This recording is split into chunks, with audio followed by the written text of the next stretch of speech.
talking about in session 1 this morning was around these issues of the pusher, the puller, the protector, and about us being able to stand fully in our power. Now, this session, session 2, is an extension of some of those things, but in a more intense kind of way. And some of the issues, what we're going to be talking about, are some of the issues that this can create for us in our relationships, but obviously, most importantly, in our energy field or in our energy system. Now, there are 2 terms that you've probably heard about somewhere along your way, or along your journey, around the issues of narcissism and codependency.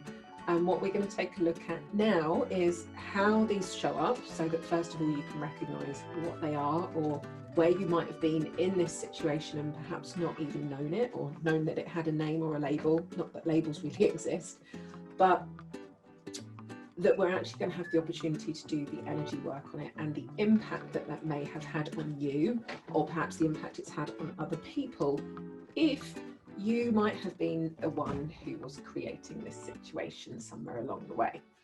This is all about uncovering the invisible controls. So people often talk about things like codependency or ghosting, narcissism, and very often, not very often, all of these situations cause extreme pain in our relationships.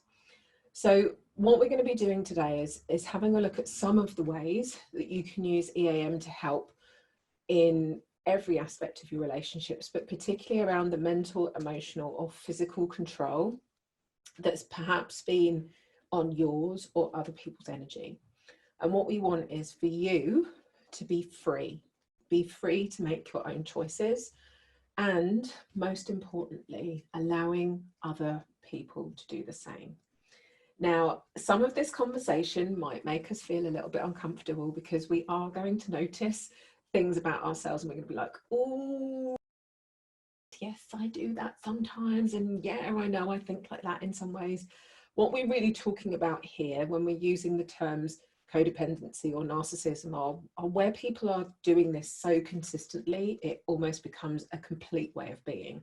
We all have the capacity to slip into these behaviours, and we all have the capacity now, using the 5 steps of EAM, to be able to shift it, change it, or let it go.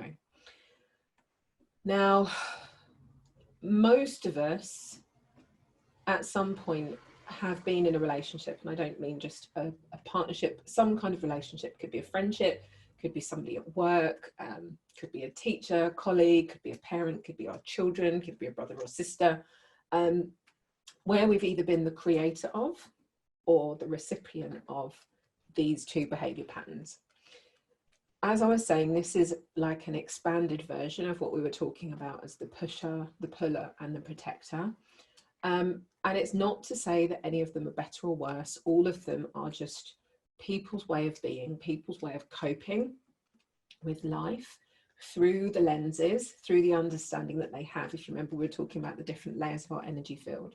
This is not about finger blaming, pointing the finger, or blaming anybody. Everybody is doing the best they can with what they have, with what they know, with the experiences they've been through. And that, I really want us all to hold that understanding as we're talking about this, because each and every other person who's involved in this conversational situation is at their core a human being. And at our core, human beings are a living, breathing, walking, talking embodiment of love. That's who we are at source. It's all of the things that happen to us somewhere along the way that we are brought up, the things that happen during the time that we're in the womb or in our childhood, or maybe even things that have been passed down through our family lines. Those are the things that change who we are. But a baby is never born on this planet. It's never evil, that's the wrong word to use, but no baby is born malicious. No baby is born spiteful. It's all something that we learn somewhere along the way for 1,000,001 reasons. So I want you to, first of all, whilst we're doing this work, try and find a place of love in yourself, and also try and find a place of love for the people that we're talking about. I know you're going to have people in your mind whilst we're talking about this, And when you have that understanding that they are also a person in pain, it can't become so much about you. It becomes more about a recognition of the pattern, that it's all just energy, and that means that we've got something we can do about it. So no matter what's happened in your past, you have the power to change it. From a psychology perspective, when people have been living in relationships which are narcissistic or codependent, people often talk about it as being emotional, sometimes physical, and mental trauma or abuse. Now, these are labels, and really they're labels given to help us describe a particular set of thoughts or beliefs or patterns or emotions. That's really what we're talking about. Psychology have simply given it a name, and they're names that we will all recognize, I suppose, or ways of being that we'll all recognize. So what I want to talk about briefly, first of all, is the psychology aspect of this, because it is important to recognize that these are things that very often people might be on medication, antidepressants, you know, they might be receiving counseling, they might have had any number of things happen to get them to this point. So these terms are things that we talk about from a psychology perspective. Do you know this, okay? Hold on one second. Just going to shut the window. Hold up.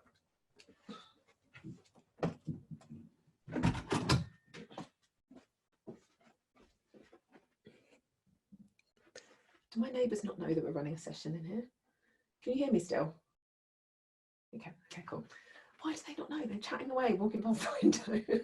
Okay, so let's take a look at narcissism from a psychology perspective. I love Mercury retrograde. So narcissism from that perspective is when somebody is preoccupied with their own needs. So much so that they don't even notice, or they actively choose to ignore the needs or feelings of others. Anyone recognize this? See some nods. Most often, at their core, they actually fear rejection, and they are seeking validation from other people all of the time. Very often they have a low or no sense of self-worth without other people giving them input. And that is basically their driver. When you have that understanding in your mind, that's their driver. They will prioritize anything and everything over their need to get attention or admiration, or allowing themselves to be present or loving somebody. They will change their behavior with you when you serve their agenda. So very often, if you're behaving in the way that they want you to, if you're giving them the love and you're lavishing praise and adoration at them and how amazing they are, and telling them how clever and funny and beautiful and pretty and witty they are, they'll literally be like your best friend, and then turn abusive or neglectful to you or towards you when you've got nothing to offer. If you no longer fit their plan, or you're not bringing anything like that to them, it's almost like they put their hand in your face and push you away. Usually they're looking for they're looking for somebody else to say, yes, you're great, or yes, you're perfect, or yes, you are wonderful. Now, all of us love to receive adoration and admiration, and someone to tell us that we're great and beautiful and perfect and all of those things. That doesn't make you a narcissist, okay? So we all have these ways of being. The reason that it becomes a problem, or when it becomes a problem, is when it's constant, or when it's such a strong habit that it actually defines somebody's personality, and they become that way with almost everyone and everything around them.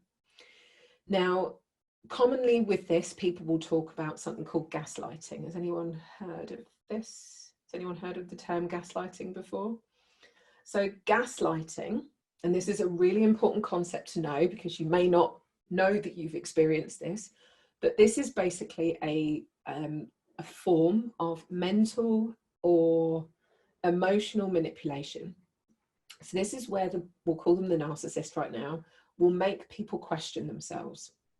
They will turn around a situation which was really clearly communicated one way. So they might, you might have been in an argument with them. They've called you every name under the sun. They've said this, they've said this, they've said this, they've said this. You know that you heard them say it. You've had a drawn out part of the argument around it. And then when you go back and you're like, but you said that about me. They're like, no, I didn't. You're going mad. I never said that. You're going mad. They'll take it away and turn the situation that was clearly one way round and twist it and make it another. And often they'll make people question themselves. They'll make you question your own reality. Does that resonate with anybody? Now, remember, people are not doing this on purpose. No one's sat there trying to deliberately do this. This is a coping strategy for them. It's simply they can't face the truth. Now, think about the impact that this has on people. And maybe you've done this at some point as well. Like, let's take full ownership of both sides of this. Think the impact that this has on people. It's making people question themselves. It's making people doubt themselves. It's making people doubt conversations, second guessing themselves, questioning themselves, going round and round in circles, wondering if they're losing their mind. Now, imagine if someone's living with someone like that all day, every day. Literally every conversation's getting twisted. Every moment there's some kind of dig or undermining going on. Now, very often people don't want to say anything because other people might think that they're over exaggerating, or they make them feel like it's wrong. But this has a massive, massive, massive impact on the person on the receiving end of it. And it will affect things like your self-esteem, your confidence, your ability to create relationships, your ability to trust, and ultimately your ability to trust yourself, because you'll constantly be second guessing yourself. And people who've been in narcissistic relationships for a long time become really, really, really vulnerable, really dependent, and they will often find, which we'll talk about in a second, themselves grasping on to the next person who gives them love and attention. Now, it's really important, first of all, if you are in this situation or have been in this situation, first of all, to find the right support. Recognize the situation you're in and know that it isn't your fault. Remember, we talked about this from an energy perspective. That person is simply a human being having a painful experience, and this is their way of dealing with it. They don't know any different. But that doesn't mean that you have to be the person to support them, fix it, change it, deal with it. You have to take care of yourself first and foremost. And actually, there's no way for you to really step in and help them, support them, help them deal with it, unless or until you're back in your power, which we talked about this morning. So you have to do the work on what you think, on what you feel, on what you experience. You have to make such clear boundaries for yourself and decide what you want to do with the relationship. And all of that comes from being in your power. Now, for the narcissist, very often, the challenge is they often don't see the problem they have, because if you think about this from an energy perspective, what we were talking about earlier, they're currently inside their ball or inside their orb, in their reality, having experienced the things that they've experienced and looking at life through their perspective. So even if you start to have this conversation with them and say, well, this is how you're behaving, this is what it's doing, this is how I'm feeling, this is how you're influencing me or affecting me, they'll be like, no, it's not me. They'll be the one in that pusher energy. It was you, you're turning it around, I'm nothing to do with this, da, da, da, da, da. So even when you go in to start having the conversation with them, it can be a difficult thing. So of course, enter EAM. If only we could wave a magic wand over them and get them to clear up what's happened in their past or their vibration. But you can do this work with EAM. I'm not teaching you it today for those of you that are new, but you can actually do energy work on behalf of somebody else. And that's without being intrusive, that's not without affecting their own spiritual path or spiritual journey. But where people do need support, and once you've done the work on yourself, you can actually use EAM to step into other people's energy and do the work on their behalf to help them clear their energy system. It's a good place to begin. The most empowered place would obviously be for them to then do it themselves, but you sometimes have to get things moving to get started. Now, often narcissism comes from them having experienced this themselves. Nobody, there isn't a book on narcissism that gets given out to certain people at particular lives and top points in their life. Very often they've been the child of a narcissist, or they've been in an environment where they've been brought up like that, and so they literally don't know any other way. Very often there have been children who've been neglected by their parents, or you'll see, and again, you'll see this with narcissists, but also this might have been their experience, parents behaving in one way in public and showing love and being amazing with their children, and look, I love you so much, you're so amazing, and then once they get home, they're like cold and they're distant and sometimes abusive. Narcissistic parents will often lie to children and make them question themselves or be scared to say what they have seen, or you'll find that they've had love given and then taken away based on how the child makes the parent look or feel in like other situations. So this shows up in our adult relationships. Often they'll be abusive or angry when they're not shown love, deliberately isolate you or other people in your family from other friends and family. They'll want to keep you boxed in a container. They don't want to let you out. They want to control the situation. They won't allow you to see or communicate with people. They'll make unreasonable demands on your time and energy, your money, your life. They will want unconditional and never-ending love and never, ever want to give it back. And they will usually demand things that they won't give to you. Does this make sense? Anyone like writing down like people they've experienced in their life before with this? Yeah, it's so common. And like I said, different traits of these things pop up. Now, this shows up obviously in our families as well. So as I was talking about earlier, these are like extended versions of the pusher and the puller and the protector. But within families, this narcissistic behavior can also start to influence other people that are in your bubble.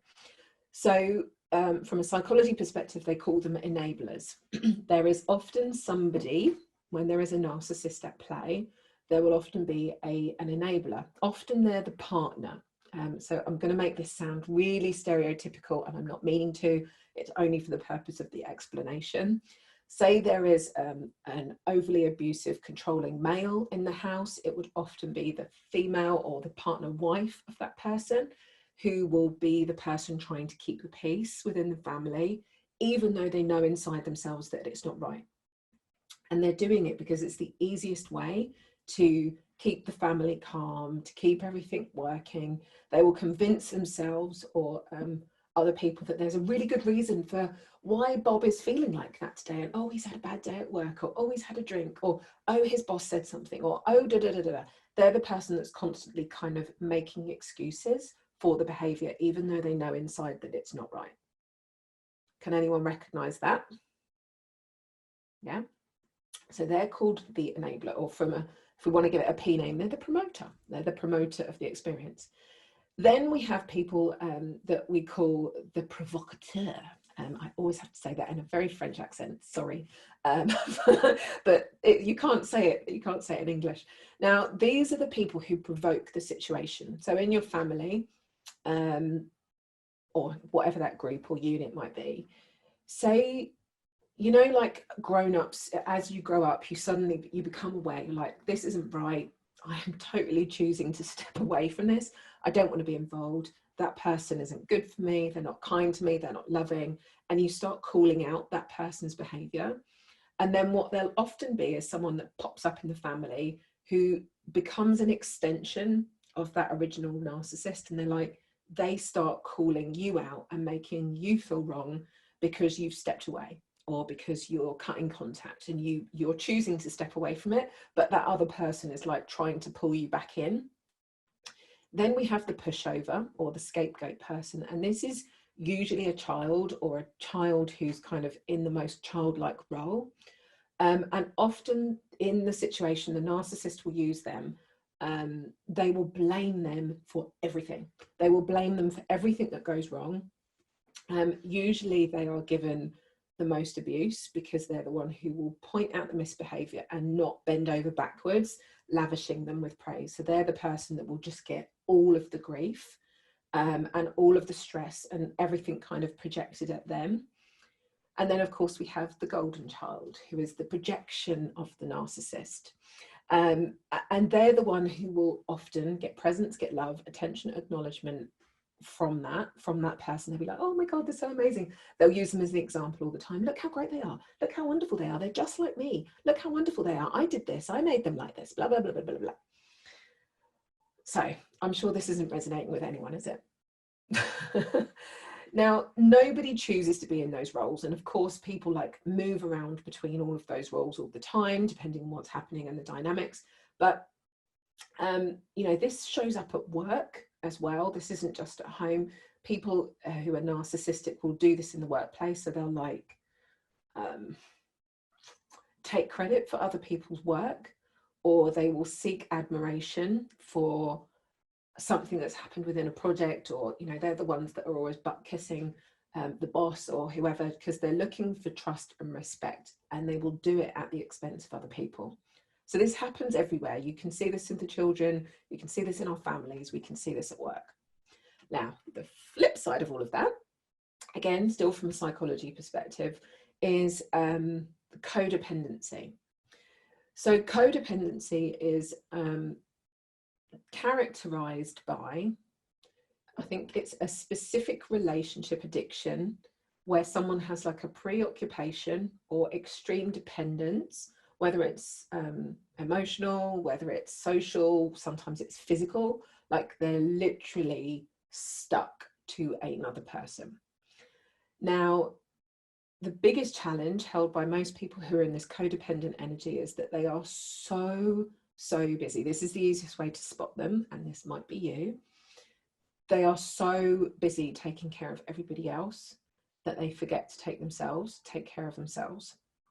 And they end up losing their own identity. So if we take it back into the triangle we were talking about earlier, the narcissists are the pushers very often, and the codependents are often in that kind of protector, or sometimes in that puller role. They'll tend to swap between those two.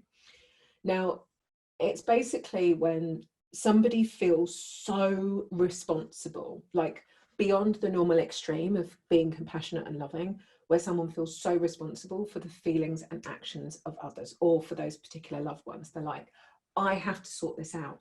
I have to be the person that's there. I have to be the one that fixes this. Is this all resonating with people? So common signs of people in codependency. And again, don't worry if you have any of these, it doesn't mean that you are, but these are some common things. Low self-esteem, low levels of narcissism, ironically, in that they will try to control other people, but they'll do it with a smile on their face. They'll have issues communicating in the family. They'll often just go into shutdown because they don't know how to express themselves. They might have signs of depression, anxiety, stress. They won't express themselves. They'll have a really hard time. Like, not just, oh, I wish I could say no. They'll have a really hard time saying no to people. They'll have really poor boundaries. They'll feel compelled to take care of people. Even narcissists, they will still take care of people and look after them because they're seeking that love and attention, and their source of, from an energy perspective, their source comes from other people. So they just want to be liked by everybody. They'll have issues with intimacy, which we're looking at tomorrow morning, but they will often confuse love and pity, and they will really, their biggest fear is actually being abandoned or being left or lost. So this is kind of the reverse of that, but also the outcome often of people who have been in a narcissistic relationship. So from an energy perspective, which is what we're here to do, the impact on our energy system from living in this environment or living in these in these relationships can be massive. Now, remember back to what we talked about in the first session, that your aura is a recording device, and your aura is actually made up of different energy layers. So everything we've ever experienced is recorded there somewhere. Now, we also have these invisible energy cords connecting us to other people. So if there's someone who's been in your life for a little while, imagine the cord is like the width of a bit of string, or maybe a thin, a thin cable or cord. And someone who's been in your life for a long time, you can have an energetic connection, which is almost like, the size of a massive tree trunk.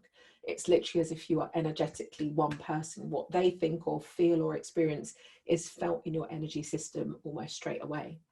And so, very often when we hear of people who've been in physically or mentally or emotionally abusive relationships, the first response we have is, well, just walk away, or just leave them, or just, whatever, because it seems like the most logical, sensible thing to do. And of course, the person on the receiving end, they know very often that that's what they need to do, but they don't have the strength or capacity to do it. And that's because of what's happening in the world of energy. So if we're able to do the work, which is what we're going to be doing in this session this morning, on the energy field, to recalibrate, to release the effect of the emotional or mental or sometimes even physical abuse that may have happened, then we can strengthen our energy system, we can get connected to source, we can allow ourselves to be back in our core energy, which means that we then have the power to actually take steps in our life. But unless we do the energy work first, if we just try to, leave that person or walk away whilst that energy connection is still there, what happens? They go running straight back to them straight away, or they end up in exactly the same relationship with somebody else, but they just end up repeating the pattern. So we have to do the energy work on whatever's coming up before we start making changes in any of our relationships. So in this session, what we're going to be doing is working on your aura, in the same way that if you were in a physical relationship, a physically abusive relationship, if someone had thumped you or hit you or hurt you, your physical body would show signs of bruises or cuts or bumps or lumps. In the same way, your energy bodies go through exactly the same experience. So when someone's hurling emotional abuse at you, it's almost like literally cutting your aura. When somebody's, energetically punching you with their words or with the way that they're behaving, it creates bruises, it creates scars, it shuts your aura down, it shuts your chakras down. And these are the things that we called those little energy balls earlier, that we then experience as resistances or reversals in our energy field. And whilst they're still there, we will attract more situations like that. Even if we move on from the relationship, we will attract people who have a similar vibration. So you might have moved on from that person and you'll find someone who's almost exactly the same. Or we will see everybody else through those eyes. So we'll think that everybody else is going to do those same things to us. So using EAM, you can do the work on letting go of the scars in your energy system, and they come in different forms. You can create the strength and flow inside yourself so that your body is able to heal. When your body is in flow, it can literally heal itself of anything, and the scars do heal when you're in flow. When you're out of flow, your body is unable to heal itself on like any level. So if you have remained in a toxic or unhealthy relationship where you've constantly been re-traumatized, like every day, it's like, having a wound that's open and the scar's constantly getting picked. The scar won't heal. So we need to do the energy work to make it better so that you can re-find your strength again. Now, we talked earlier about all of the energy balls that happen in the conversation, the waves of resistant thoughts and emotions that are coming at you as well. Again, all of these can be removed from your energy system. Now, within EAM as well, for those of you who are new, we talk about something called energy reversals. Now, an energy reversal is something that is created, and it's not just in these relationships, but an energy reversal is created at a time in your life when you are faced with a situational scenario that you don't know how to deal with, like you don't have a coping mechanism or strategy for. So what happens at that time is like your body goes, oh, I don't know what to do with this. And it's like a little part of you splits off and becomes that age. I always imagine it's like if you were to look at a set of Russian dolls, there's like big you, middle you, little you, little you, little you, and little you. And all of those are energy reversals. I'm hoping this is making sense. So what happens then when we have energy reversals, if you think about someone who's been in a relationship where they've been mentally or emotionally abused, where they've been in traumatic situations, how many times do you think they have created energy reversals and created these mini little Russian doll versions of themselves, which means that their energy system is getting weakened. They are not complete in this present moment with themselves. It's like there's this version of you, and then there's that version of you, and there's that version of you, and there's that version of you. And we can have hundreds of these energy reversals, not just about relationships. So what happens over time as we go through life, picking up situations that create these energy reversals, is that our energy system becomes weak. And when we are then in another situation that reminds us of that again, what happens? We end up seeing that little 4-year-old version of you comes running back in, takes center stage and starts acting out. How many times, who recognizes this? Who knows when they've been in a stressful situation, all of a sudden they turn into a kid and you're like, oh my God, in my case, I'm 37. Why am I acting like a child? Why on earth am I acting like a 3-year-old here? And it's like, it's almost as if someone else is controlling you. Is this everyone with me? I can see some big nods. That's an energy reversal. That's all it is an energy reversal. And when you notice them showing up, now that you know that, you know you've got something you can do about it as well. But when we're in these kind of relationships, we will have created many, many, many, many energy reversals. And whenever you're in a similar situation, it will flip you back into that moment almost straight away. Now, from a codependent perspective, from an energy, with the energy in mind, this is, the codependents are literally creating these energy cords between you and other people. And these cords can act like energy drains. You become, so if you are on the receiving end, you become like their power source. Imagine it's like an octopus drawing energy from other people, and they will probably have multiple people that they're codependent on. They see their source of energy from outside. So their energy state is taken through validation or connection or communication with others. And I'm not saying there's anything wrong with that. There's something beautiful when people come together. It's about the way that it's coming together, if that makes sense. So there's nothing wrong with being connected to other people as long as it's a inflow, healthy kind of connection. If the connection that you have is draining and drawing on you, then you know that there's some resistance or reversals there to work on. And this is why people get so pissed off then when they aren't there. It's like they have literally nothing to live for. They will almost feel like they don't know what to do with their life when that person isn't in front of them. So if you have lived with a codependent, either now or in the past, or if you were that person or are that person, then in this session you can check in on your energy system for any cords or connections that might still be draining you. Now, the answer to all of these energy states that we've just been talking about, again, is to stand in your power. That's ultimately what we want to do. And that means you coming back into alignment with yourself, with source, having your energy system at its core being in flow. So there are lots and lots and lots of different ways you can use EAM to work on these things. You can work on the patterns of the narcissism or codependency. You can change all of those energy balls that are out there in the biofield and shift the energy in the relationship between the two of you. You can release the energy reversals that we were just talking about and reclaim that part of you which split off. And you can release the energy trauma where there's been, the invisible punches, kicks, breaks, scratches, cuts, etc. from the energy field so that you can heal yourself. And that's what we're doing in this exercise today. So I don't want you to get overwhelmed thinking, oh my God, I've got all this stuff to do. There is going to be a lot to do, but today this exercise is working on your energy field. So in your workbook on page 11, you will see the exercise that we're working on. And again, use your sway. You'll know from your own experience, you can't cover it all in the next 40 minutes as much as we would love to. Which one is most important to you? Is this a story around narcissism? Perhaps you lived with someone, perhaps you've been in that relationship, perhaps you grew up in a family that was like that. Do you need to work on it from that perspective? So either you were on the receiving end of it, or if we're being truthful with ourselves, were we that person? And I want you to check in with your sway, whether or not that's the case. So please don't just go with what's in your head. We're having an energy conversation. So I don't care what your head thinks. I want to know what your energy system is saying.